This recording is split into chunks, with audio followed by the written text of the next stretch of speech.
Hi hello అందరికీ నమస్కారం. Welcome back to our channel. Friends, ఇవాల్టి మన రెసిపీ పండుమిర్చి నిల్వ పచ్చడి. దీన్నే మనం పండుమిర్చి కారం లేదా పండుమిర్చి తొక్కు అని కూడా అంటూ ఉంటారు. దీన్ని ఎలా తయారు చేసుకోవాలి, దీనికి కావాల్సినటువంటి పదార్థాలు ఏంటో ఈరోజు మన వీడియోలో చూసేద్దాం. దానికి ముందు ఫస్ట్ టైం కనుక మీరు నా ఛానల్ని చూస్తున్నట్టయితే అండ్ ప్లీజ్ నా ఛానల్ని సబ్స్క్రైబ్ చేసుకోండి. ఇప్పుడు ఈ పండుమిర్చి తొక్కు ఎలా తయారు చేసుకోవాలో చూసేద్దాం.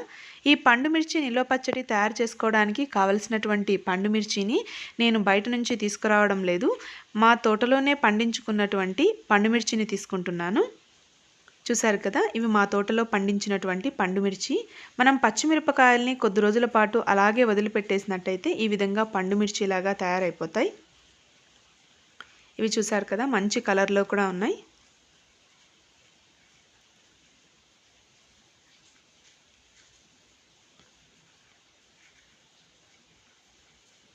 ఇవి పొడవుగా ఉండడం వల్ల కారం తక్కువగా ఉంటాయి కాబట్టి మనకి పండుమిర్చి నిల్వ పచ్చడి కూడా చాలా టేస్టీగా ఉంటుంది.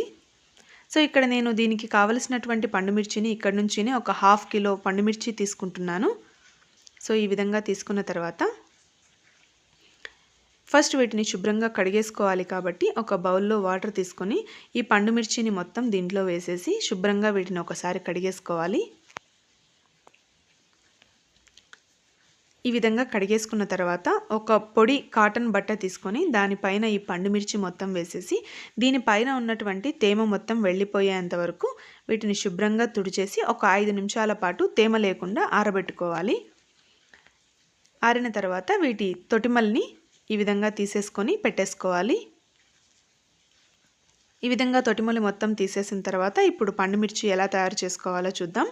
స్టవ్ వెలిగించుకొని ఒక బాండ్లీ పెట్టుకొని దానిలోనికి ఈ పండుమిర్చి వేసేసి సన్నని మంట మీద వీటిని కొంచెం సేపు వేయించుకోవాలి.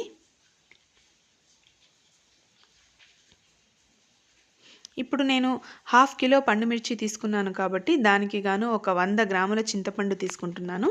చింతపండుని నానబెట్టుకోని అవసరం లేదు, ఇదే విధంగా వేసేసుకుంటే మనకి పచ్చడి చాలా రోజులు నిల్వ ఉంటుంది కాబట్టి నానబెట్టకుండా ఈ విధంగానే ఫ్రై చేస్తున్నాను.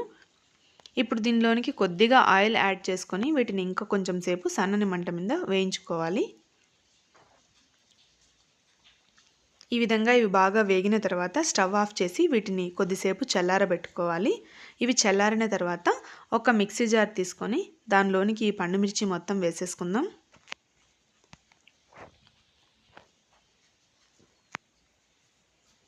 ఇవన్నీ వేసిన తర్వాత దీనిలోనికి రుచికి సరిపడినంత కల్లుప్పు వేస్తున్నాను.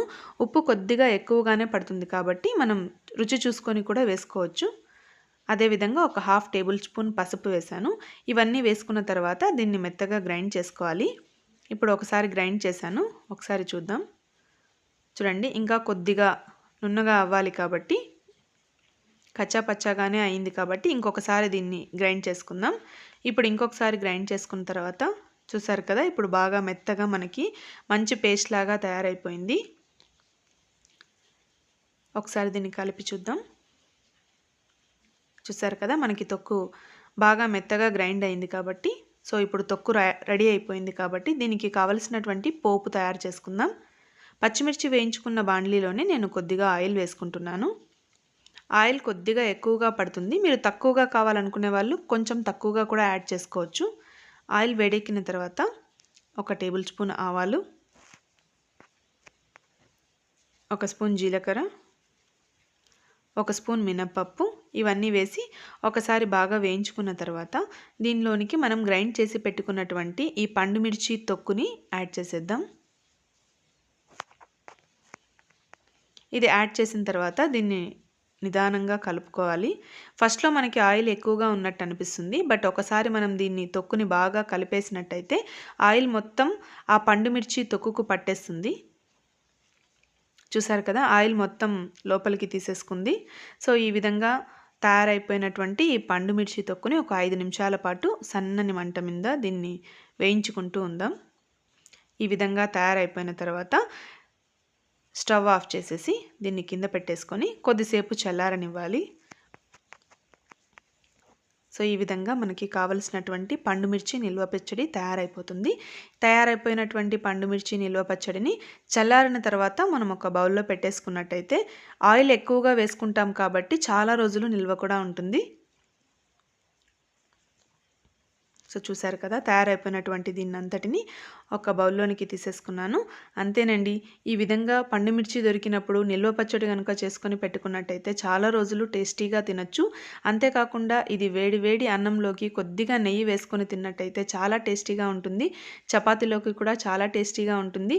మీరు కూడా తప్పకుండా ట్రై చేయండి. అదేవిధంగా ఈ వీడియో కనుక మీకు నచ్చినట్టయితే లైక్ చేయండి, షేర్ చేయండి అండ్ ప్లీజ్ సబ్స్క్రైబ్ చేయడం మాత్రం మర్చిపోకండి. Thanks for watching my video. Bye, take care.